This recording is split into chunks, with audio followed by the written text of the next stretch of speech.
ইলা আজালিন করিব ফাআসাদ্দাক ওয়া আকুন মিনাস সালিহিন। আল্লাহ রাব্বুল আলামিন বলেন, আমি তোমাদেরকে যেই রিজিক দিয়েছি, মৃত্যু আসার পূর্বে সেগুলার থেকে তোমরা ব্যয় করো, খরচ করো। মৃত্যু আসার পূর্বে, এরপরে মানুষ যদি মারা যায়, খরচ যদি না করে, ভালো কাজ যদি না করে, ওই মৃত ব্যক্তি আল্লাহ তাআলার কাছে আফসোস করে, কিন্তু সেই আফসোসের খবর আমাদের কাছে নাই। আল্লাহ তাআলা জানায়া দিয়েছেন, এই জন্য আমরা জানতে পারলাম। সে তখন বলে, ফায়াকুলা রব্বি লাউলা আখরতানি ইলা আজালিন করিব ফাআসাদ্দাক ওয়া আকুন মিনাস সালিহিন। বলে, আমার রব, আমাকে যদি আরেকটু অবকাশ দিতেন, আরেকটু সুযোগ দিতেন, আমাকে যদি আবার একটু কিছু সময়ের জন্য দুনিয়ায় যাওয়ার মতো সুযোগ করে দিতেন, ফাআসাদ্দাক ওয়া আকুন মিনাস সালিহিন, তাহলে আমি ওই যে আমারে সম্পদ দিয়েছিলেন সেখান থেকে ব্যয় করতাম, সদকা করতাম, বেশি বেশি নেক আমল করতাম, ভালো কাজ করতাম, সৎ কর্মশীলদের অন্তর্ভুক্ত আমি হয়ে যেতাম। বলেন তো, ওই সময় আফসোস করা যাবে ঠিক, কিন্তু পুনরায় দুনিয়ায় আবার ফিরে আসা যাবে নাকি? যাবে না। সেজন্য ওই আফসোস করার আগে আমরা যদি আমাদের নিজেদেরকে নিজেরা প্রস্তুত করে নিতে পারি, তাহলে আমাদের পরকালটা সুন্দর হবে, ঠিকানা হবে অনন্তকালের জান্নাত। সেজন্য আল্লাহ সুবহানাহু ওয়া তাআলার কাছে আমরা এই তৌফিক কামনা করি যে আল্লাহ সুবহানাহু ওয়া তাআলা আমাদের সবাইকে জাহান্নামীরা যেই কারণগুলোর কারণে জাহান্নামী, ওই কারণগুলা থেকে আল্লাহ তাআলা আমাদের বেঁচে থাকার তৌফিক দান করুন। সকলে বলি আমিন। রাসূলুল্লাহ সাল্লাল্লাহু আলাইহি ওয়াসাল্লাম বলেন, তোমরা যখন জান্নাতের বাগানের পাশ দিয়ে অতিক্রম করবে, সেখান থেকে তোমরা ফল আহরণ করবে। সাহাবায়ে কেরাম জিজ্ঞাসা করলো, ইয়া রাসূলুল্লাহ, দুনিয়ার জান্নাতের বাগান এটা আবার কোনটা? আল্লাহ রাসূল সাল্লাল্লাহু আলাইহি ওয়াসাল্লাম বললেন, দুনিয়ার জান্নাতের বাগান হলো জিকিরের মজলিস। দুনিয়ার জান্নাতের বাগান জিকিরের মজলিস। এখানে আমরা আসছি, বসছি, সুবহানাল্লাহ, আলহামদুলিল্লাহ, লা ইলাহা ইল্লাল্লাহ, আল্লাহু আকবার, এই জিকিরগুলো আমরা করি। সহিহ মুসলিমের একটি বর্ণনার মধ্যে আসছে যে আল্লাহ সুবহানাহু ওয়া তাআলার কাছে চারটি কালিমা, চারটি বাক্য সবচাইতে প্রিয়। আল্লাহ তাআলার কাছে চারটি কালিমা তথা চারটি বাক্য সবচাইতে প্রিয়। সেই চার কালিমা, চার বাক্য হলো সুবহানাল্লাহ, আলহামদুলিল্লাহ, লা ইলাহা ইল্লাল্লাহ, আল্লাহু আকবার। এই চার কালিমা আল্লাহ তাআলার প্রিয়। আমরাও যদি আমাদের প্রিয় বানাই, তাহলে আমাদেরও লাভ। কারণ যেই জবান জিকির দ্বারা শিখত, সেই জবান অনেক গুনার থেকে বাঁচতে পারে। আর হাদিসের মধ্যে আসছে, আল্লাহ রাসূল সাল্লাল্লাহু আলাইহি ওয়াসাল্লাম বলেন, তোমরা আমাকে দুটো জিনিস হেফাজতের গ্যারান্টি দাও, আমি তোমাদেরকে জান্নাতের গ্যারান্টি দিব। সুবহানাল্লাহ। একটা হলো জবান হেফাজতের গ্যারান্টি, আর একটা হলো লজ্জাস্থান হেফাজতের গ্যারান্টি। আবার আর এক হাদিসের মধ্যে আল্লাহ রাসূল সাল্লাল্লাহু আলাইহি ওয়াসাল্লাম বলেন, প্রকৃত মুসলমান কে? গরু খাইলেই যে মুসলমান, বিষয়টা কিন্তু এমন নয়। প্রকৃত মুসলমান কে? আল্লাহ রাসূল সাল্লাল্লাহু আলাইহি ওয়াসাল্লাম বলেন, আল মুসলিম মান সালিমাল মুসলিমুনা মিন লিসানিহি ওয়া ইয়াদিহি। মুসলমান তো সে, প্রকৃত মুসলমান যার হাত, জবান এবং হাত থেকে অপর মুসলমান নিরাপদ থাকে। তাহলে প্রকৃত মুসলমান হতে হলে জবানের হেফাজত দরকার। জান্নাত, এই জান্নাতের গ্যারান্টি পেতে হলে জবানের হেফাজতের দরকার। আর জবান হেফাজতের সর্বোত্তম মাধ্যম হলো এই জবানকে আল্লাহ তাআলার জিকির দ্বারা সিক্ত করা। তাহলে কি হবে?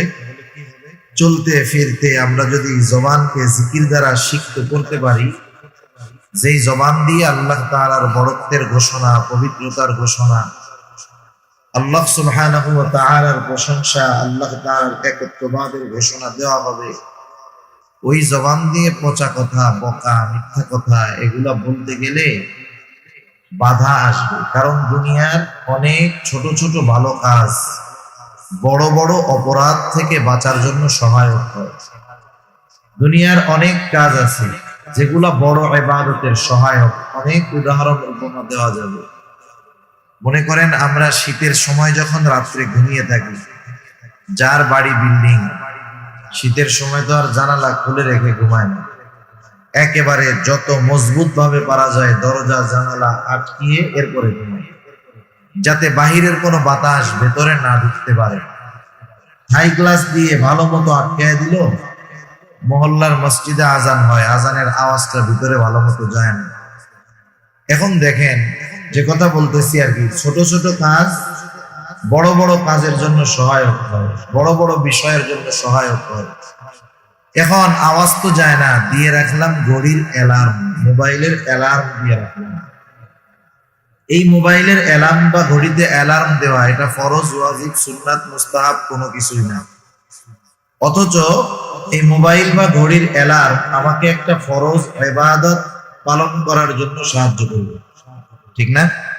এজন্য দুনিয়ার অনেক ছোট ছোট বিষয় আছে যেগুলার কারণে বড় বড় অনেক বিষয়ের থেকে বাঁচা যায়, বড় বড় বিষয় করা যায়। আল্লাহ সুবহানাহু ওয়া তাআলা আমাদের সবাইকে জিকির দ্বারা জবানকে সিক্ত করার তৌফিক দান করুন। সকলে বলি আমিন। সম্মানিত উপস্থিতি, আমরা এখানে যারা আছি, সারা পৃথিবীতে যত মানুষ আছে, এ কথা মোটামুটি বলা যায় আজ থেকে 100 বছর পরে দুনিয়াতে এখন যারা আছে আর কেউ হয়তো দুনিয়ায় থাকবে না, মারা যেতে হবে। দুনিয়ার অনেক সত্য আছে যেগুলা অনেক মানুষ বিশ্বাস করে না। যেমন আমার আপনার স্রষ্টা কে বলেন তো? আল্লাহ। আসমান জমিনের স্রষ্টা আল্লাহ। এটা যে সত্য, কোনো সন্দেহ আছে? কোনো সন্দেহ নেই। অথচ এই সত্যটাকেই দুনিয়ার অনেক মানুষ বিশ্বাস করে না। যারা নাস্তিক এরা বলে আসমান জমিন এটা এমনি এমনি হয়েছে, আমরাও প্রাকৃতিক ভাবে সৃষ্টি হয়েছি, মারা যাব, প্রকৃতির সাথে মিশে যাব, শেষ। কিন্তু পৃথিবীতে এমন একটা সত্য আছে যেই সত্য কেউ অস্বীকার করে না, সেটার নাম হলো মওত, মৃত্যু, মরণ। এটা এমন এক সত্য, পৃথিবীর সব ধর্মের, সব বর্ণের, সব মতের, মতাদর্শের সব মানুষ মৃত্যুকে বিশ্বাস করে। দুনিয়াতে একজনও খুঁজে পাওয়া যাবে না যে মৃত্যুকে অবিশ্বাস করে। পাওয়া যাবে? খুঁজে যাবে না। সেই মৃত্যুটা সুনিশ্চিত আমাদের প্রত্যেকেরই হবে। জন্মিলে মরিতে হবে। একটা মানুষ জন্ম নেওয়া মানে তাকে মৃত্যুর খবর সে পেয়ে গেল। এখন এই মরণ আমাদের হবে, কখন হবে? যদিও আল্লাহ তাআলা একটি নির্দিষ্ট সময় নির্ধারণ করে রাখছেন, কিন্তু আমাদের কারো ওই সুনিশ্চিত নির্দিষ্ট সময় সম্পর্কে জানা নাই। আমি আপনি যখন মায়ের গর্ভে ছিলাম, এক টুকরো মৃত মাংসের টুকরার মতো যখন হইলাম, মায়ের রেহেমের ভিতরে পিতার শুক্রকীট 120 দিন পর আমি আপনি একটা মৃত মাংসের টুকরা হয়েছে। আল্লাহ তাআলা ফেরেশতা পাঠিয়ে দিয়েছেন। মায়ের পেটের ভিতরে আল্লাহ তাআলার আদেশে ফেরেশতা রূহ ফুঁকে দিল। আমি আপনি মায়ের পেটের ভিতরে প্রাণ পেয়ে গেলাম। এমনটা আবার হয় না যে একটা মানুষের সব কিছু তৈরি হয়, হাত, পা, চোখ, কান, নাক সব কিছু হওয়ার পরে যে রূহ দেওয়া হয়, এমন নয়। বরং হাত, পা, চোখ, কান, অঙ্গ প্রত্যঙ্গ এগুলো হওয়ার আগেই আল্লাহ তাআলা মায়ের পেটের ভিতরে ওই মৃত মাংসের টুকরার মধ্যে প্রাণ দিয়ে দেন। চিকিৎসা বিজ্ঞান বলতেছে আগে মানুষের হার্ট তৈরি হয়, হৃৎপিণ্ড আগে তৈরি হয়, এরপরে আস্তে আস্তে শরীরের অনেক অঙ্গ প্রত্যঙ্গ গুলো তৈরি হয়। এজন্য আমরা অনেক সময় দেখি যে একটা ছেলে বা মেয়ে দুনিয়ায় ভূমিষ্ঠ হয়েছে, তার শরীর পরিপূর্ণতা এখনো লাভ করে নাই, এখনো পরিপূর্ণতা অর্জন করে নাই, বিকলাঙ্গ, হয়তো চোখ ফুটে না, অনেকের দেখা যায় এখনো অনেক কিছু অপূর্ণাঙ্গ রয়ে গেছে, এইরকম সন্তান দুনিয়ায় ভূমিষ্ঠ হয় কি হয় না? তা যাই হোক, ফেরেশতা ওই দিন যখন আল্লাহ তাআলার আদেশে আমার আপনার মধ্যে রূহ ফুঁকে দিয়েছে, ওই দিন ওই রূহটা আমার আপনার সাথে কতদিন অবস্থান করবে আল্লাহ সুবহানাহু ওয়া তাআলার আদেশে ওটাও নির্দিষ্ট হয়ে যায়। সুবহানাল্লাহ। এই যে বোতলটা আছে, পানির বোতলের মধ্যে লেখা থাকে মূল্য, উৎপাদনের তারিখ, মেয়াদ। উৎপাদনের তারিখ, মেয়াদ দেখে আমরা বুঝতে পারি যে এইটার মেয়াদ শেষ হওয়ার পরে এই 15 টাকা বোতলের পানি কেউ 5 টাকা দিয়েও কিনবে না, যখন দেখবে যে মেয়াদ শেষ। আমার আপনার একটা নির্দিষ্ট মেয়াদ আছে, বোতলের গায়ের মেয়াদটা দেখা যায়, কিন্তু আমার আপনার মেয়াদটা দেখা যায় না। ওই নির্দিষ্ট সময় যখন হাজির হয়ে যাবে, মালাকুল মউত চলে আসবে, আমার আপনার প্রাণ হরণ করে নিয়ে যাবে। এক মুহূর্ত আগেও আমার মরণ আসবে না, নির্দিষ্ট সময়ের এক মুহূর্ত বিলম্ব হবে না।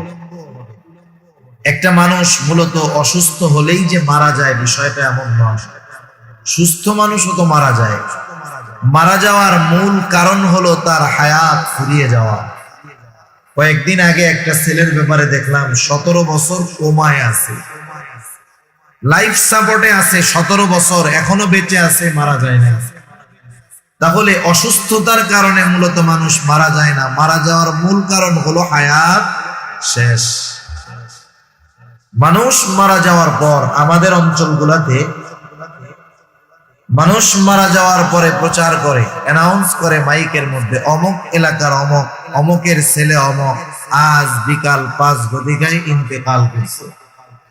বলে না ইন্তেকাল করেছে। ইন্তেকাল শব্দটি তো আরবি শব্দ, অর্থ হলো স্থানান্তরিত হওয়া।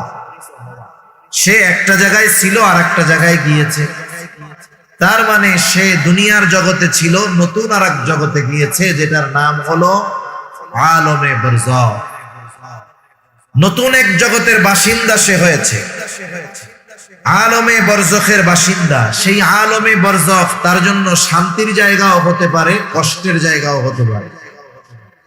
আলমে বরজখ শান্তির জায়গা হবে তখন দুনিয়াতে যখন সে নেক আমল করবে, ঈমানওয়ালা হবে। হাদিসের মধ্যে আসছে কারো কবর হবে জান্নাতের বাগান, রাউযাতুম মিন রিয়াদিল জান্নাহ। দুনিয়াতে যে বদআমল করছে, পাপ করছে, গুনার কাজ করছে, তার কবর হবে জাহান্নামের একটা গর্ত। আমাদের প্রত্যেককেই আলমে বরজখে অবস্থান করা লাগবে, যদিও ওই জগৎটা আমাদের চোখের আড়ালে দেখতে পাই না। দেখতে না পাওয়ার কারণে অবিশ্বাস করার কিন্তু কোনো সুযোগ নাই। সেই আলমে বরজখে আমাদের অবস্থান করতে হবে দীর্ঘকাল, তবে অনন্তকাল নয়। আলমে বরজখে দীর্ঘকাল অবস্থান, একটা সময় শেষ তো হবে। আল্লাহ তাআলা কোরআনুল কারীমের মধ্যে বলেন, وَنُفِخَ فِي الصُّورِ فَصَعِقَ مَنْ فِي السَّمَاوَاتِ وَمَنْ فِي الْأَرْضِ إِلَّا مَنْ شَاءَ اللَّهُ ثُمَّ نُفِخَ فِيهِ أُخْرَى فَإِذَا هُمْ قِيَامٌ يَنْظُرُونَ। আল্লাহ রাব্বুল আলামিন জানিয়ে দেন, প্রথমবার সিংহায় ফুৎকার দেওয়া হবে।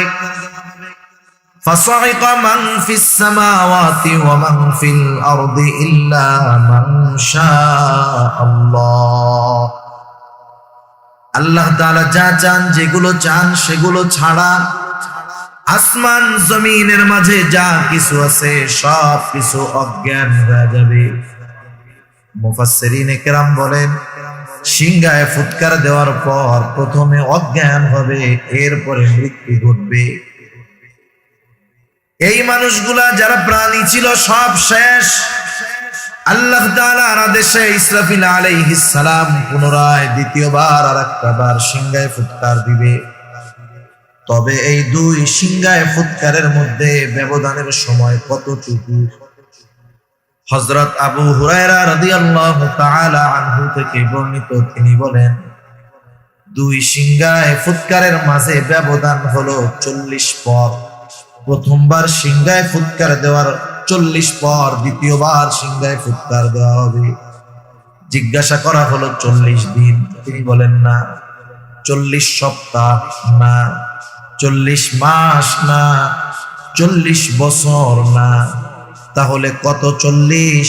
মূলত প্রথমবার সিংহায় ফুৎকারের কত বছর পর, কত সময় পর দ্বিতীয়বার সিংহায় ফুৎকার দেওয়া হবে, এই হিসাব মূলত জানেন আল্লাহ রাব্বুল আলামিন। এই হিসাব জানা আছে আল্লাহ তাআলার কাছে নির্দিষ্ট সময়।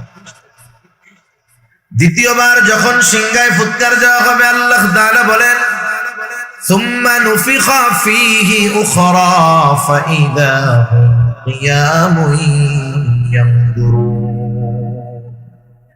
দ্বিতীয়বার সিংহায় ফুৎকার দেওয়ার পর যাকে যেখানে কবরস্থ করা হয়েছে, দাফন করা হয়েছে, প্রত্যেকে প্রত্যেকের অবস্থান থেকে দাঁড়ায় যাবে, ডানে বামে তাকাতে থাকবে। আল্লাহ তাআলা আরো এক জায়গায় বলেন, ওয়া নুফিখা ফিস-সূরি ফাইদা হুম মিনাল আজদাসি ইলা রাব্বিহিম ইয়ানসিলুন। প্রত্যেকে তো প্রত্যেকের অবস্থান থেকে দাঁড়ায়া যাবে, শুধু তাই না, ইলা রাব্বিহিম ইয়ানসিলুন, তারা তাদের রবের দিকে ছুটতে থাকবে। ওই দিনটাই হলো সেই দিন। একদল মানুষেরা বলবে, ক্বালু ইয়া ওয়াইলানা মান বাআসানা মিন মারকাদিনা, হায় দুর্ভোগ, আমাদেরকে আমাদের অবস্থান স্থল থেকে কারা জাগ্রত করলো, কে জাগ্রত করলো? আল্লাহ তাআলা জানায় দেন, সেই দিন মুমিনরা অথবা ফেরেশতারা বলবে, হাদা মা ওয়াদার রহমান ওয়া সাদাকাল মুরসালুন। এটাই তো দয়াময়ের সেই প্রতিশ্রুত দিবস, যেই দিবসের ওয়াদা প্রতিশ্রুতি আল্লাহ তাআলা দিয়েছেন। ওয়া সাদাকাল মুরসালুন, এই দিবসের সত্যায়ন রাসূলগণ করেছেন। এটা হলো সেই দিবস, কিয়ামতের দিবস। এই দিবস ইয়াউমুল হাসর, সকলকে একত্রিতকরণ দিবস। ইয়াউমুল জাযা, মানুষের পূর্ণ প্রতিদান দেওয়ার দিবস। আল্লাহ রাব্বুল আলামিন বলেন, ওয়া ইন্নামা তুওয়াফাউনা উজুরাকুম ইয়াউমাল কিয়ামাহ ফামান যুহযিহা আনিন নার ওয়া উদখিলাল জান্নাতা ফাকাদ ফাজ। আল্লাহ রাব্বুল আলামিন বলেন, কিয়ামতের দিন প্রত্যেককে তার কর্মের পূর্ণ প্রতিদান দেওয়া হবে। যাকে আগুন থেকে বাঁচানো হবে, জান্নাতে প্রবেশ করানো হবে।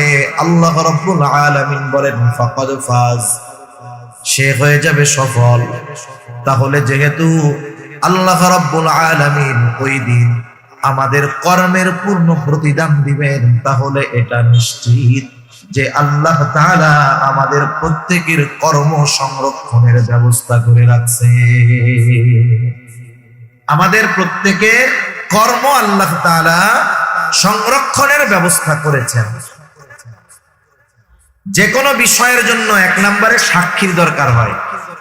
যখন কোথাও কারো নামে মামলা দেওয়া হয়, তখন সাক্ষীর দরকার হয় কি হয় না? একে একে যখন একজন আর একজনের কাছে বিচার প্রার্থী হয়, তখন বলে না যে দেখেন এই ঘটছে, এই যে এরা দুইজন আমার সাক্ষী। অথবা বিচারক বলে, তুমি যে এই ঘটনাটা বললা, এই ঘটনার সাক্ষী আছে। তার মানে সাক্ষী বিচার আচারের জন্য গুরুত্বপূর্ণ একটি বিষয়। আমার আপনার কর্মের সবচাইতে বড় সাক্ষী হলেন আল্লাহ। আল্লাহ তাআলা সাক্ষী হিসাবে যথেষ্ট, আল্লাহর সাক্ষী যথেষ্ট। কাফা বিল্লাহি শাহিদা, আল্লাহ তাআলাই তো সাক্ষী হিসাবে যথেষ্ট। কিন্তু এরপরেও আল্লাহ রাব্বুল আলামিন আমাদের কর্মের ব্যাপারে আরো সাক্ষী রেখে দিয়েছেন। আল্লাহ সুবহানাহু ওয়া তাআলা কুরআনুল কারীমের মধ্যে জানায় দেন, কিরামান কাতিবিনা ইয়ালামুনা মা তাফআলুন। আল্লাহ রাব্বুল আলামিন বলেন কিরামান কাতিবিন, সম্মানিত লেখকদ্বয় জানে তোমরা কি আমল করো। এই জানার মাধ্যমে তারা আমাদের কর্মের সাক্ষী। শুধু তাই না, তারা যে দেখে জানে বিষয়টা শুধু এমন নয়। ডান কাঁধের ফেরেশতা যিনি, তিনি আমাদের ভালো কর্মগুলো লিপিবদ্ধ করেন। বাম কাঁধের ফেরেশতা যিনি, তিনি আমাদের মন্দ কর্মগুলো লিপিবদ্ধ করেন। শুধু তাই নয়, আরো একজন ফেরেশতা আল্লাহ তাআলা আমাদের সাথে নিযুক্ত করে রাখছেন।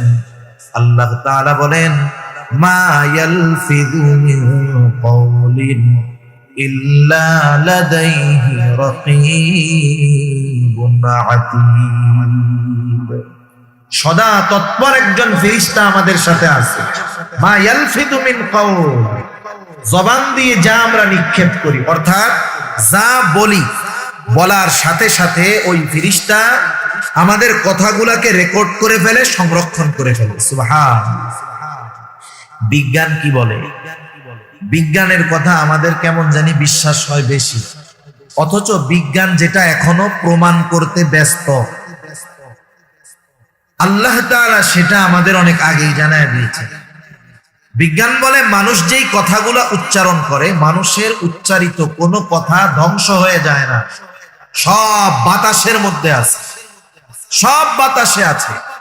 আল্লাহ তাআলা তো এমন ক্ষমতাধর, তিনি যদি কিয়ামতের দিন বলেন যে আব্দুর রহিম দুনিয়াতে যত কথা বলছে বাতাস, সব কথাগুলা আলাদা করে আমার সামনে হাজির করো, বলেন তো এটা আল্লাহর জন্য কি কঠিন? অতি সহজ বিষয় আল্লাহ তাআলার জন্য। বিজ্ঞান বলতেছে কথাগুলো ধ্বংস হয়ে যায় না, সব বাতাসের মধ্যে আছে। এখান থেকে আপনাদের আত্মীয় যদি কারো থাকে, সেই 15,500 কিলোমিটার দূর আমেরিকা, কেউ যদি তার ভাই বন্ধু সন্তানের সাথে কথা বলতে চায়, আমেরিকাতে যদি ফোন দেয়, ফোন দেওয়ার কয়েক সেকেন্ডের মধ্যে বাংলাদেশ থেকে 15,000 কিলোমিটার দূরে তার কণ্ঠ, তার ভয়েস সেকেন্ডের ভিতরে ওই আমেরিকায় যিনি থাকেন তার মোবাইলের মধ্যে চলে যায়। ঠিক না? শুধু কথা বলা যায় তা না, এখানে যা হচ্ছে মোবাইলের মাধ্যমে তাকে দেখানো যায়। তার নাই, কিচ্ছু নাই, কেমনে যায়? নেটওয়ার্ক সিস্টেম, নেটওয়ার্ক এগুলা যথাযথ নম্বরে পৌঁছানোর ব্যবস্থা করে। সাথে সাথে বাতাসকে ব্যবহার করা হয়। এই বাতাস আর নেটওয়ার্ক, এই প্রযুক্তির সংমিশ্রণ, সেকেন্ডের ভিতরে আমার আপনার এই বাংলাদেশে বলা কথাটা, শব্দটা হুবহু টোনে, হুবহু উচ্চারণে সেকেন্ডের ভিতরে আমেরিকায় চলে যাচ্ছে। সুবহানাল্লাহ। তার লাগে না, কিছু লাগে না। যে আল্লাহ তাআলা মানুষকে এমন প্রযুক্তি দিলেন, সে আল্লাহ তাআলার জন্য কথা সংরক্ষণ করা কঠিন নয়, বরং অতীব অতীব সহজ। ঠিক কিনা? তাহলে আমাদের কথাগুলা রেকর্ড হইতেছে। শুধু তাই না, আমি আপনি যেই অঙ্গ প্রত্যঙ্গের দ্বারা কর্ম সম্পাদন করি, কাজগুলা করি, এগুলাও কিয়ামতের ময়দানে আমার পক্ষে বা বিপক্ষে সাক্ষী হয়ে যাবে। আল্লাহ তাআলা কোরআনুল কারীমের মধ্যে বলেন আল ইয়াউমা নাখতিমু আলা আফওয়াহিহিম ওয়া তুকাল্লিমুনা আইদিহিম ওয়া তাশহাদু আরজুলুহুম বিমা কানু ইয়াকসিবুন। আল্লাহ রাব্বুল আলামিন বলেন আজকের এই দিন অর্থাৎ কিয়ামতের দিন, নাখতিমু আলা আফওয়াহিহিম, আমি তাদের মুখের উপরে মোহর মেরে দিব। ওয়া তুকাল্লিমুনা আইদিহিম, আমার সাথে কথা বলবে তাদের হাত। ওয়া তাশহাদু আরজুলুহুম, সাক্ষী দিবে তাদের পা। বিমা কানু ইয়াকসিবুন, এই হাত পা দ্বারা তারা কি উপার্জন করেছে। শুধু যে আমার আপনার হাত পা আল্লাহ তাআলার সাথে কথা বলবে এমনটা নয়, বরং আল্লাহ তাআলা আরো এক জায়গায় বলেন শাহিদা আলাইহিম সামউহুম ওয়া আবসারুহুম ওয়া জুলুদুহুম বিমা কানু ইয়ামালুন।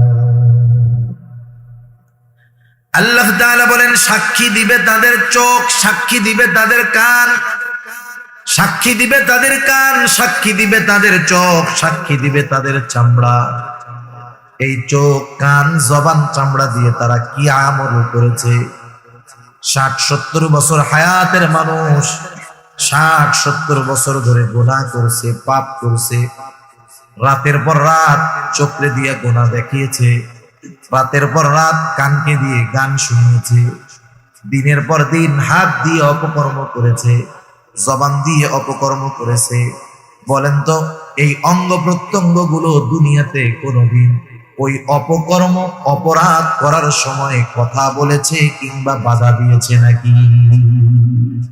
কোনোদিন কথাও বলে নাই, বাধাও দেয় নাই। অথচ এই হাত দিয়ে আমি আপনি অপরাধ করাচ্ছি, চোখ দিয়ে অপরাধ করছি, কান দিয়ে অপরাধ করতেছি, এরা কোনো কথা বলে না। কিয়ামতের দিন যখন কথা বলতে দেখবে, যার বিরুদ্ধে কথা বলবে সে তো অবাক হয়ে যাবে।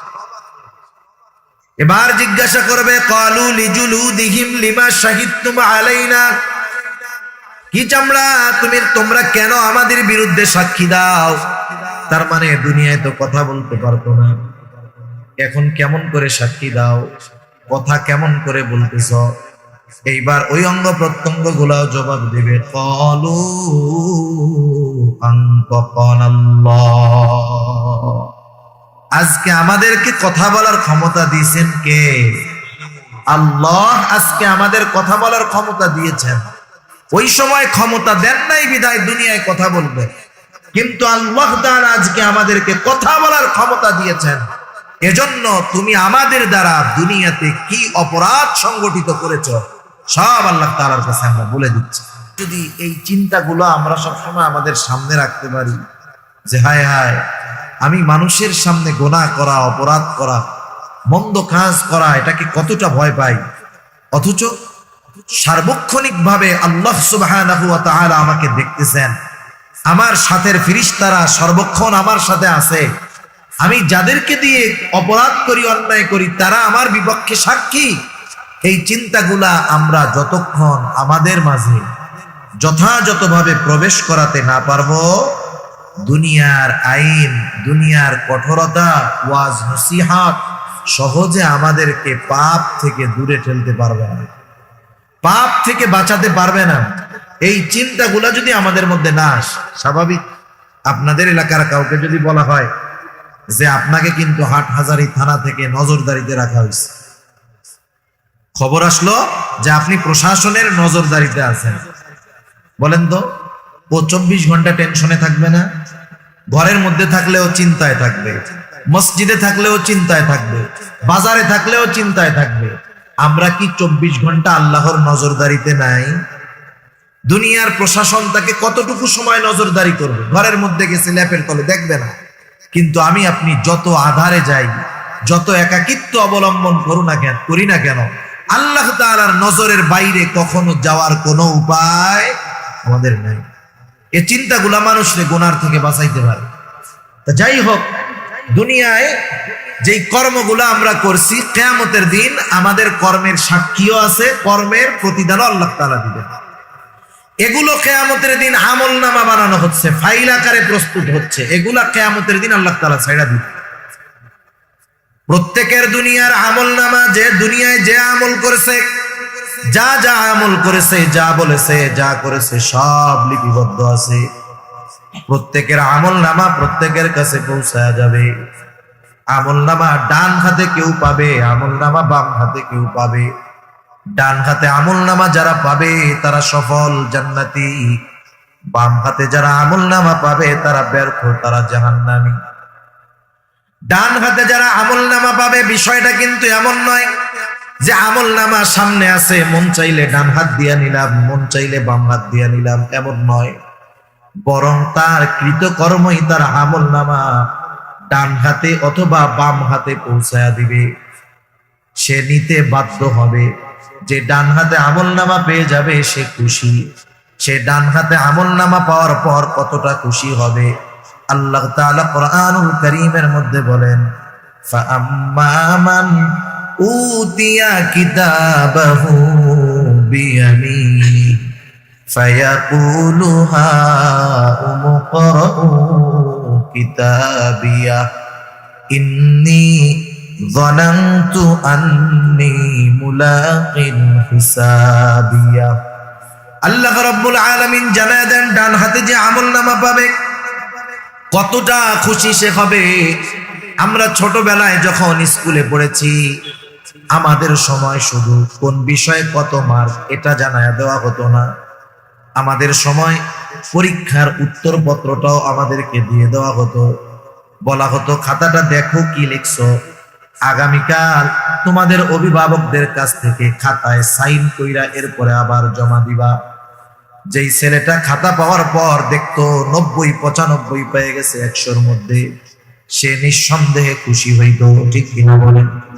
বন্ধুদেরকে তার খাতাটা দেখাইতো যে দেখো আমি অঙ্কে 95 পেয়েছি, ইংরেজিতে 90 পেয়েছি। খুশিতে সে বন্ধুদেরকে বলতো দেখো আমার খাতা, পড়া দেখো কত সুন্দর লিখছি। ডান হাতে যে আমলনামা কিয়ামতের ময়দানে পাবে, আল্লাহ তাআলা বলেন সেও বলবে এই তো আমার কিতাব, পড়ো তোমরা।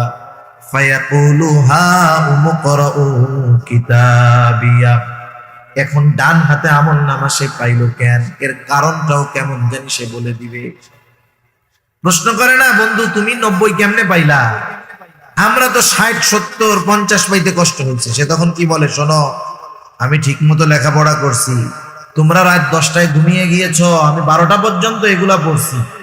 আর আমার দৃঢ় প্রত্যয় ছিল যে লেখাপড়া যদি আমি করি তাইলে আমি 90-এর উপরে মার্ক পাবো, এই জন্যই তো 90 পেয়েছি। ডান হাতে আমলনামা যিনি পাইলেন তিনি বলবেন ইন্নী যানানতু আন্নী মুলাকিন হিসাবিয়া। আমি এই ব্যাপারে দৃঢ় ধারণা রাখতাম, দৃঢ় বিশ্বাস রাখতাম যে আমাকে হিসাবের মুখোমুখি হতে হবে, হিসাবের মোলাকাত হতে হবে, তথা আমার দুনিয়ার কর্মের হিসাবের মুখোমুখি জবাবদিহিতার কাঠগড়ায় আমাকে দাঁড়াতে হবে। দুনিয়ায় এই ব্যাপারে আমার দৃঢ় বিশ্বাস ছিল বিধায় আমি আমার কর্মগুলো ভালো করেছি, নেক আমল করেছি, যার কারণে আজকে আমি ডান হাতে আমলনামা পেয়ে গেছি। আর একদল বাম হাতে আমলনামা পাবে। বাম হাতে যারা পাবে এদের আমলনামা বুক চিরে বাম হাতটাকে পেছন দিকে নেওয়া হবে, বাম হাতের মধ্যে আমলনামা দেওয়া হবে। বাম হাতে আমলনামা প্রাপ্ত মানুষগুলার বক্তব্য কি হবে আল্লাহ তাআলা বলেন ও আম্মা মান উতিয়া কিতাবাহু বিশিমালি ফায়াকুলু ইয়া লাইতানি লাম উতা কিতাবিয়া ওয়ালাম আদরি মা হিসাবিয়া। বাম হাতে আমলনামা যে পাবে সে বলবে ইয়া লাইতানি লাম উতা কিতাবিয়া, হায় রে আমার দুর্ভোগ, আমি যদি এই আমলনামা না পাইতাম কতই না ভালো হতো, আমি যদি আমার হিসাবের ব্যাপারে না জানতাম কতই না ভালো হতো। আফসোস করবে, কিন্তু করার কোনো কিছু নাই, কারণ বাম হাতে আমলনামা পেয়ে গেল, ঠিকানা হবে তার জাহান্নাম। তাহলে ডান হাতে যারা আমলনামা প্রাপ্ত হবে জান্নাতি, বাম হাতে আমলনামা পেল জাহান্নামী। জান্নাতীরা জান্নাতে যাবার পরে দুনিয়ার মধ্যে যাদের সাথে তার পরিচয় ছিল, জানাশোনা ছিল, জান্নাতে গিয়ে সবাইকে খুঁজতে থাকবে। কিয়ামতের ময়দানে প্রত্যেকেই চিন্তিত, পেরেশান, ভীত। কেমন ভীত? কিয়ামতের ময়দানে প্রত্যেকটা মানুষ নিজের চিন্তায় বিভোর থাকবে। ভাই ভাইয়ের থেকে পলায়ন করবে, পিতা মাতার থেকে পলায়ন করবে, স্বামী স্ত্রী সন্তানদের থেকে পলায়ন করবে। কেউ চাইবে না কিয়ামতের ময়দানে তার আপন ভাইয়ের সাথে দেখা হয়ে যাক, কেউ চাইবে না স্ত্রী সন্তানের সাথে দেখা হয়ে যাক, কেউ চাইবে না মা বাবার সাথে দেখা হয়ে যাক। প্রত্যেকে লুকায়া লুকায়া থাকবে, নিজের চিন্তায় বিভোর থাকবে। ওই মানুষটাই যদি ডান হাতে আমলনামা পেয়ে জান্নাতি হতে পারে, জান্নাতে যাওয়ার পর দুনিয়ায় তার যাদের সাথে সম্পর্ক ছিল, পরিচিত ছিল, জান্নাতে যাওয়ার পর ওই লোকটাই সবাইকে খুঁজতে থাকবে। কিয়ামতের ময়দানে পেরেশান, চিন্তিত, ভীত। জান্নাতে যাওয়ার পরে আর চিন্তা নাই, কারণ সেখানে শুধু সালাম সালাম, শান্তি আর শান্তি। এবার সে সব পরিচিত জনকে খুঁজবে, কোথায় আমার ভাই, কোথায় আমার মা, কোথায় আমার বাবা, কোথায় সন্তান, কোথায় আমার সেই বন্ধু বান্ধব, সবাইকে সে খুঁজবে। বলেন তো খুঁজবে ঠিকই, কিন্তু সবাইরে কি সে জান্নাতে পাবে? সবাইকে জান্নাতে পাবে না তো। কারণ দুনিয়ার অনেক কাছের মানুষ, কাছের বন্ধু হয়তো বাম হাতে আমল নামা পেয়েছে, বদ আমলের কারণে সে জাহান্নামে চলে গেছে। এজন্য আল্লাহ তাআলা জানায়া দিয়েছেন প্রত্যেকটা মানুষ তার কর্মের নিকটে দায়বদ্ধ। এখানে বোঝানো উদ্দেশ্য হলো বদ আমল যারা করছে, বাম হাতে যারা আমল নামা পেয়েছে, এই আমল নামা পাওয়াটা বাম হাতে তার কর্মফল, সুতরাং তার ঠিকানা জাহান্নাম। আর ডান হাতে যে আমল নামা পেল সে তো সফল হয়ে গেল। এজন্য আল্লাহ তাআলা বলেন কুল্লু নাফসিন বিমা কাসাবাত রহিনা ইল্লা আসহাবাল ইয়ামিন ফি জান্নাতিন ইয়াতাসাআলুন। জান্নাতে যাওয়ার পরে জান্নাতীরা তো খুঁজবে, সবাইকে পাবে না। তাফসীরে ইবনে কাসীরের মধ্যে আসছে আল্লাহ তাআলা জান্নাতি আর জাহান্নামীদের মধ্যে দেখা ও কথাবার্তার ব্যবস্থা করে দিবেন। সুবহানাল্লাহ। জান্নাতীরা জাহান্নামীদের অবস্থা দেখবে, জাহান্নামীরা জান্নাতীদের অবস্থা দেখবে। জান্নাতীরা দেখবে যে জাহান্নামের মধ্যে তাদের অনেক পরিচিত জন, বন্ধু বান্ধব শাস্তি ভোগ করতেছে। মানুষ যখন কষ্ট দেখতে পারে তখন সে যে অবস্থায় থাকে ওইটা তার কাছে শান্তির লাগে। মনে করেন আমাদের কাছে অনেক ঠান্ডা লাগতেছে, এখন শীত লাগতেছে না? আপনি যদি চট্টগ্রাম শহরে যান দেখবেন রাস্তার ফাঁকে ফাঁকে আইল্যান্ডের মাঝে কিছু মানুষ শুয়ে আছে। আমাদের তো কান ঢাকার রুমাল আছে, গায়ে দেওয়ার সোয়েটার আছে, ওর ওইটাও নাই। ওই দৃশ্য দেখার পরে যতই শীত থাক আমার আপনার শীত আর থাকবে না। কেন? ওই কষ্ট দেখে আমি যেই অবস্থায় আছি এই নিয়ামতের কদর আমি তখন বুঝতে পারবো। তখন আল্লাহ তাআলার দরবারে নেককার বান্দা হলে এমনিই বলবো আলহামদুলিল্লাহ। হায় হায়, চিন্তা করি যে আমার কত কষ্ট, অথচ আমার চাইতে কত কষ্টে মানুষ আছে, আল্লাহ আমারে খুব ভালো রাখছে। জান্নাতীরা যখন জাহান্নামীদের ওই অবস্থা দেখবে, দেখবে তার প্রিয়জন, বন্ধু, আত্মীয় স্বজন জাহান্নামের মধ্যে কঠিন শাস্তি ভোগ করতেছে। এই দৃশ্যটা দেখার পর জান্নাতের নিয়ামত যেই লোকটা পেল, আল্লাহ তাআলার প্রতি তার কৃতজ্ঞতার মাত্রা আরো বেড়ে যাবে। সে আল্লাহ তাআলাকে বলবে, আল্লাহ এদের সাথেই তো আমি দুনিয়ায় একসাথে চলতাম, আপনি যদি আমার প্রতি দয়া না করতেন, আমার প্রতি যদি ইহসান না করতেন আল্লাহ, হয়তো আমাকেও ওর সাথে ওই জাহান্নামের শাস্তি ভোগ করা লাগতো। জাহান্নামী যখন জান্নাতীকে দেখবে, দুনিয়ায় তো এমন অনেক হয়, একসাথে লেখাপড়া করে, একই স্কুলে পড়ে, একসাথে খেলাধুলা করে, জীবনের অনেক সময় দুই বন্ধু একসাথে কাটিয়েছে, কিন্তু তফাৎটা সামান্য। এক বন্ধু যখন নামাজের সময় হয় বন্ধুদেরকে বলো চলো নামাজ পড়ে আসি, সে নামাজে আসে, অন্য বন্ধুরা বলে পরে যাব, থাক। খেলাধুলাও করে একসাথে, নামাজের সময় হলে নামাজে আসে। সব বন্ধুরা মিলে অনুষ্ঠান করবে, গানের অনুষ্ঠান, গোনার অনুষ্ঠানের আয়োজন করতে চায়। সে বলে না বন্ধু, না না, আমি তোমাদের এই মন্দ কাজের সাথে নাই। এই যে কিছু বিষয়ে তাদের থেকে ও বেঁচে থাকতো, ও ওর নেক আমলের কারণে জান্নাতি। এরকম দুনিয়ায় অনেকটাই ঘটে।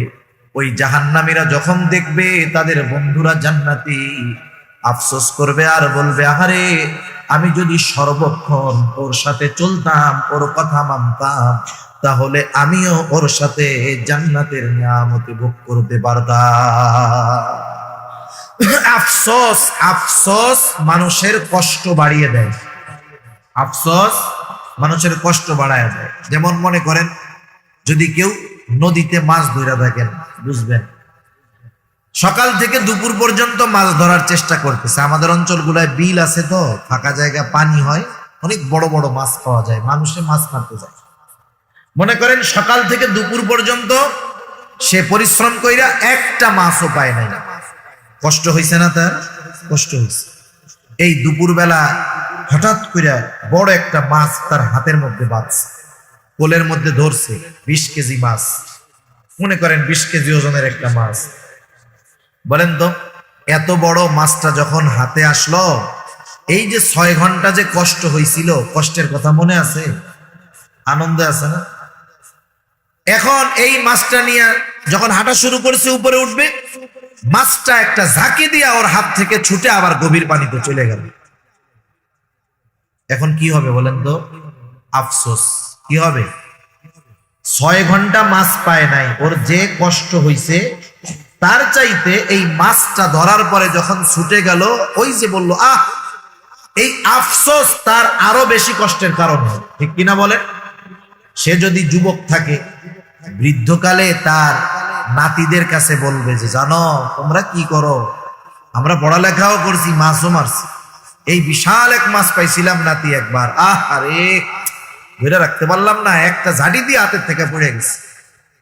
60-70 বছর পরেও ওই আফসোসের কথা তার মনে আছে। আফসোস মানুষের কষ্টের কারণ। জাহান্নামীরা যখন দেখবে জান্নাতে তার বন্ধু নেয়ামত ভোগ করে, তার কষ্টের অনুভবটা আরো বেড়ে যাবে। এখন প্রশ্ন হতে পারে কষ্টের অনুভবটা বাড়ে কেমনে? একটা মেসাল দিলে বুঝতে সহজ হবে। মনে করেন বকা দেওয়া এটা খারাপ কাজ, মানুষ মানুষকে বকা দেয়, এটা মন্দ কাজ।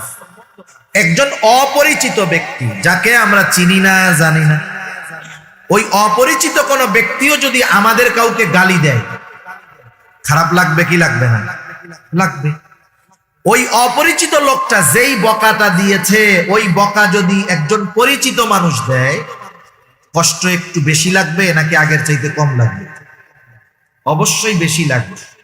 ওই বকাটা যদি আপনার আমার ভাই দেয়, একই বকা, কষ্ট বেশি লাগবে। যদি সন্তান দেয়, ওই বকাটা মনে হবে বিষাক্ত তীর হয়ে আমার আপনার কলিজার মধ্যে আঘাত করতেছে। শব্দ কিন্তু এক, ব্যক্তি পরিবর্তনের কারণে একই কথায় কষ্টের মাত্রাটা বেড়ে যায়। জাহান্নামীরা আফসোসের কারণে কষ্ট বেড়ে যাবে।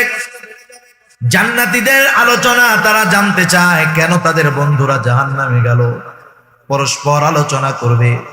তাফসীরে ইবনে কাসীরের মধ্যে আল্লাহ তাআলা এসেছে, আল্লাহ রাব্বুল আলামিন জান্নাতি আর জাহান্নামীদের মধ্যে কথাবার্তার ব্যবস্থা করে দিবে।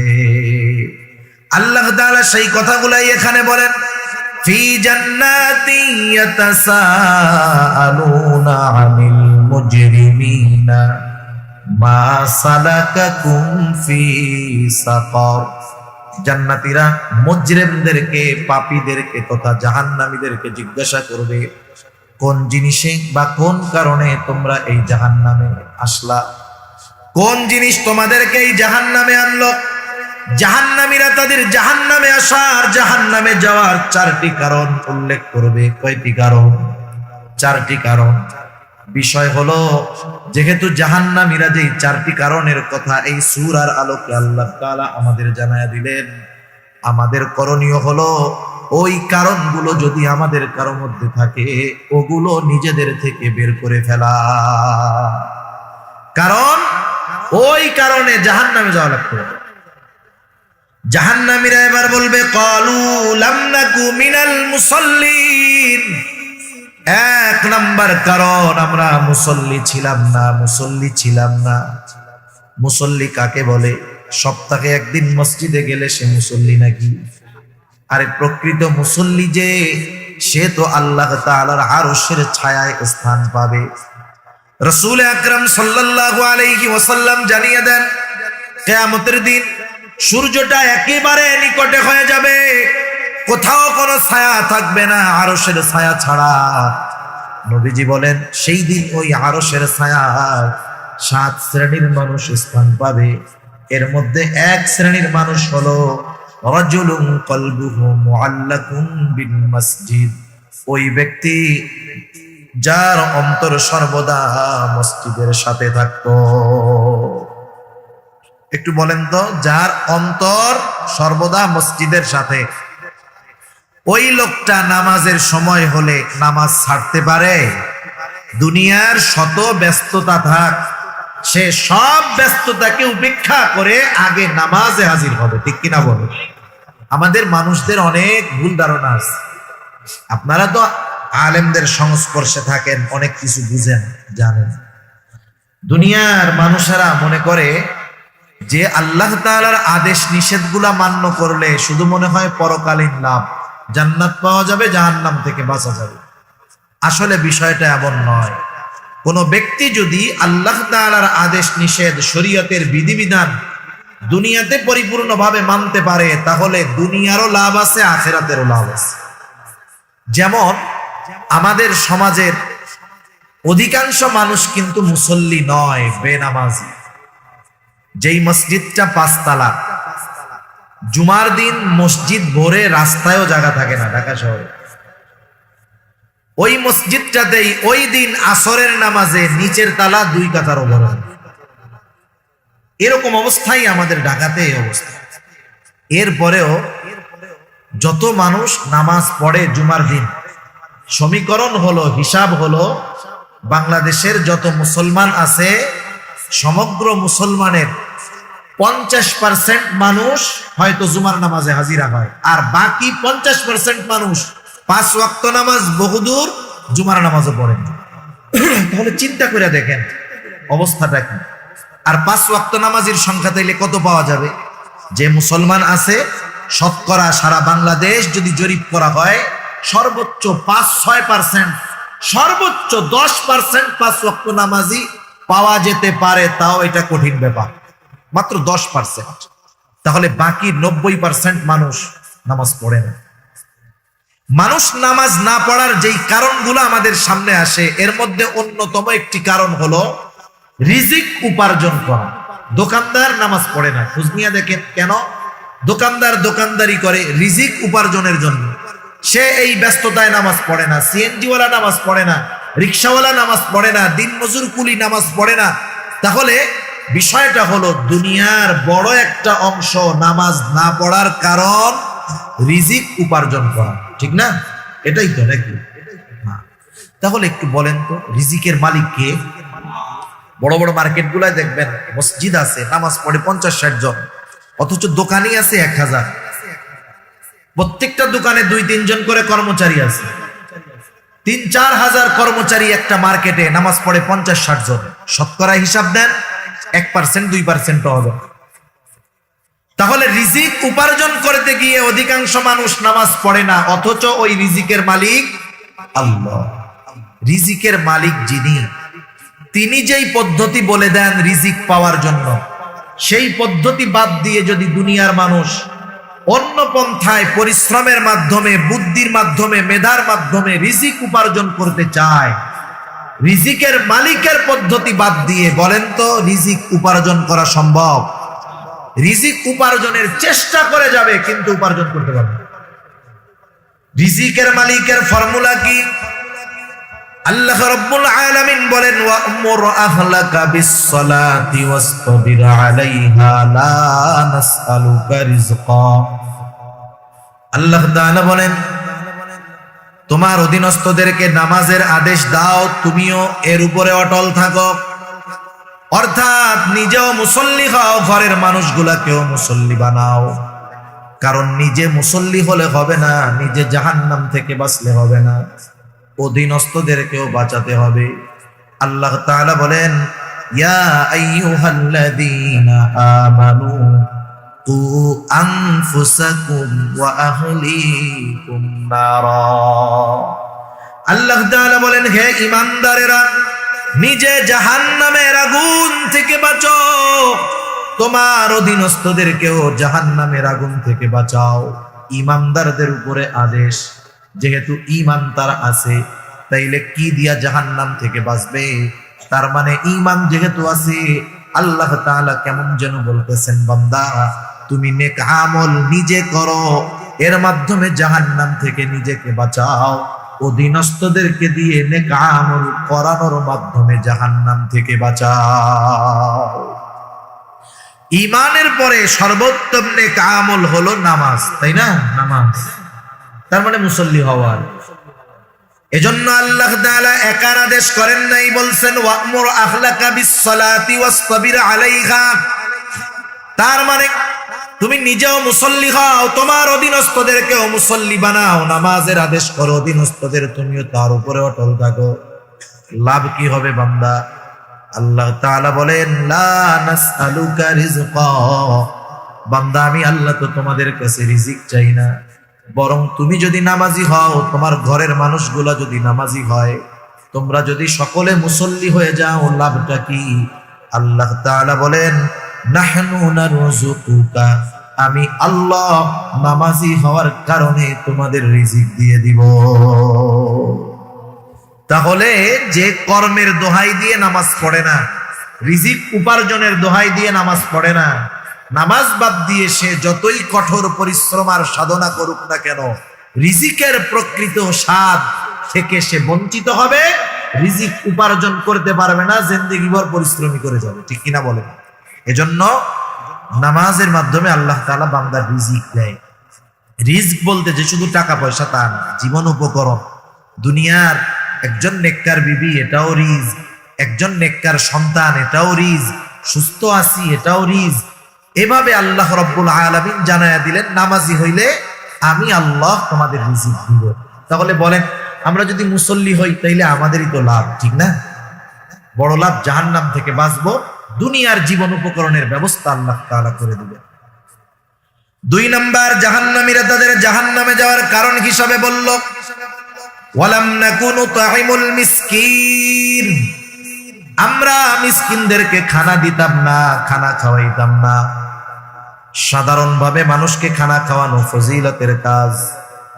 রাসূলুল্লাহ সাল্লাল্লাহু আলাইহি ওয়াসাল্লাম বলেন, এক ব্যক্তি এসে নবীজির কাছে প্রশ্ন করেছে, আইয়ুল ইসলামি খায়র, ইসলামের মধ্যে উত্তম কাজ কোনটা?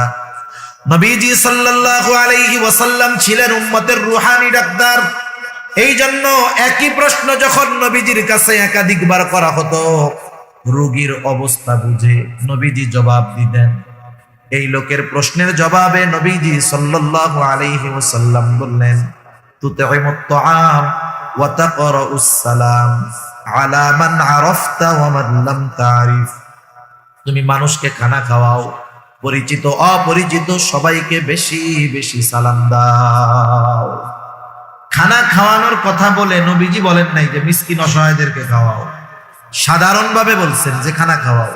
তার মানে আমি যদি কাউকে খানা খাওয়াই, সে ধনী হোক গরিব হোক, সচ্ছল হোক অসচ্ছল হোক, পরিচিত হোক অপরিচিত হোক, দেশি হোক বিদেশি হোক, নেককার হোক বদকার হোক, আমি যদি আল্লাহর সন্তুষ্টির জন্য খানা খাওয়াই, এই খানা খাওয়ানোটা উত্তম কাজ। ঠিক কিনা বলেন? তবে যতই ভালো খাওয়াই না কেন, প্রতিদানের আশা যদি থাকে, প্রতিদানের আশা যদি থাকে, তাহলে কিন্তু এই খানা খাওয়ানোর মধ্যে কোনো ফজিলত নাই। আর জামানা তো এমন, মানুষ আর একজনের দাওয়াত দেয় কিছু পাওয়ার আশা করেই, ঠিক না? কিছু পাওয়ার আশা করেই দাওয়াত দেয়। এ ধরনের দাওয়াতের মধ্যে কোনো ফায়দা নেই। সাহাবায়ে কেরাম মানুষকে খানা খাওয়াইতেন কার জন্য? আল্লাহর সন্তুষ্টির জন্য। আমরা তো অনেক সময় মানুষের কাছে উপকার করে তার কাছে আবার উপকার আশা করি। অনেক সময় এটাও বলি, দেখ ওর এত উপকার করলাম, আমার তো কোনো উপকার করলোই না, এই যে উপকারটা করলাম আমার ধন্যবাদও দিল, বলে না এরকম, একটু থ্যাংক ইউও দিল না। সাহাবায়ে কেরামের অভ্যাস কি ছিল? আল্লাহ তাআলা কোরআনুল কারীমের মধ্যে জানায় দেন। আল্লাহ তাআলা বলেন, ইন্নামা নুতঈমুকুম লিওয়াজহিল্লাহি লা নুরিদু মিনকুম জাযাআও ওয়ালা শুকুরা। তারা খানা খাওয়া কি বলতো? ইন্নামা নুতঈমুকুম লিওয়াজহিল্লাহ, আমরা তোমাদেরকে আল্লাহর জন্য খানা খাওয়াইছি, যেহেতু খাবারটা আল্লাহর জন্য খাওয়াইছি, লা নুরিদু মিনকুম জাযাআ, আমরা তোমাদের কাছে কোনো প্রতিদান চাই না। প্রতিদান তো বহুদূর, ওয়ালা শুকুরা, আমরা তোমাদের কাছে কৃতজ্ঞতাও আশা করি না, ধন্যবাদও চাই না। কারণ খাওয়াইছি আল্লাহ তাআলার জন্য, প্রতিদান আশা করি আল্লাহ তাআলার কাছে। সেজন্য আমরা মানুষকে খানা খাওয়াবো, সেটা বিবাহের অনুষ্ঠান হোক, অন্য অনুষ্ঠান হোক। কার জন্য? আল্লাহর জন্য। আপনাদের এলাকায় সিস্টেম আছে কিনা জানি নাই, বিবাহ খাওয়া খেয়ে টাকা দেওয়া নেওয়ার অভ্যাস আছে? এগুলো আছে এদিকে? কি বলেন না? আছে? এটা খুব বদ অভ্যাস, এটা খুব বদ অভ্যাস। আপনারা দাওয়াত দিয়ে খাওয়াবেন, এটা ভালো বিষয়, খাওয়ান, লিখে দিবেন নো গিফট গ্রান্টেড। আর এখনের মানুষও চালাক আছে অনেক। এক পরিবারে একটা বিবাহের কার্ড দেয়, আগে এক কার্ডে পরিবারের 6 জন লোক গিয়া দাওয়াতে শামিল হইত। এখন চালাক হয়ে গেছে, কি করে জানেন? অনেক জায়গায় কার্ডে লিখে দেয় যে অনলি ফর 1 পারসন, মানে কমিউনিটি সেন্টারে এক কার্ড দিয়ে একজন ঢুকতে পারবে। কথা বুঝতে পারছেন? আগে এক কার্ড দিয়ে ফ্যামিলির সবাই যাইত, বুঝেন নাই? এক কার্ড দিয়ে এখন একজনের বেশি ঢুকতে পারে না। অনেক জায়গায় এই পদ্ধতি করে।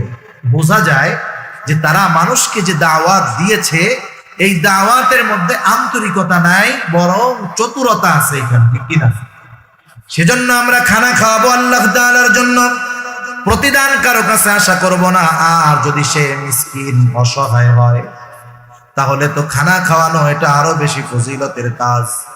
কারণ মিসকিনদের খানা খাওয়ানো এটা মুমিনের কাজ, আর মিসকিনদেরকে খানা না খাওয়ানো এটা কাফেরদের কাজ। রব্বুল আলামিন সূরাতুল মাউনের মধ্যে কাফেরদের 3টি বদঅভ্যাসের কথা আল্লাহ তাআলা বর্ণনা করেন। এর মধ্যে একটা হলো ওয়ালা ইয়াহুদ্দু আলা তুআমিল মিসকিন, যে তারা মিসকিনদেরকে খানা দেয় না। তার মানে মিসকিনদের খানা না দেওয়া এটা কাফেরদের স্বভাব, মিসকিনদের খাবার দেওয়া এটা মুমিনের কর্ম। মিসকিনদের খানা যারা না দেয়, আল্লাহ তাআলা তাদের রিজিক সংকীর্ণ করে দেয়। মিসকিনদের খানা দিলে আল্লাহ তাআলা রিজিক প্রশস্ত করে দেয়।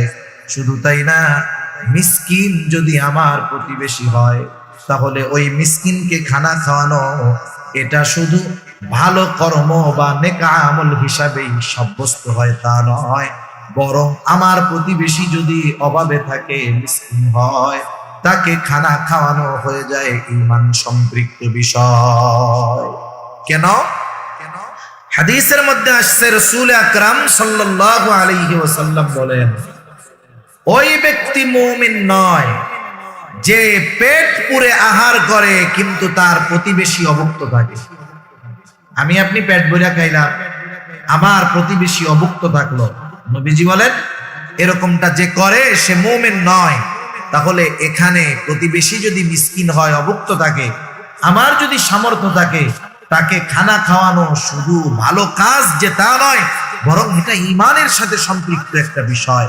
এজন্য আমরা খেয়াল রাখবো, আমাদের প্রতিবেশী যদি অসচ্ছল থাকে, গরিব থাকে, অভাবী থাকে, তাদেরকে সহযোগিতা করব। সাথে সাথে এই যে শীতের সময় যদি কারো বস্ত্রের সংকট থাকে, কষ্টে থাকে, আমি কিছু পয়সা খরচ করে তাকে একটা কম্বল কিনে দিলাম, তার গায়ে দেওয়ার জন্য, শীত নিবারণের জন্য একটা পোশাক কিনে দিলাম, এটা বড় ফজিলতের কাজ।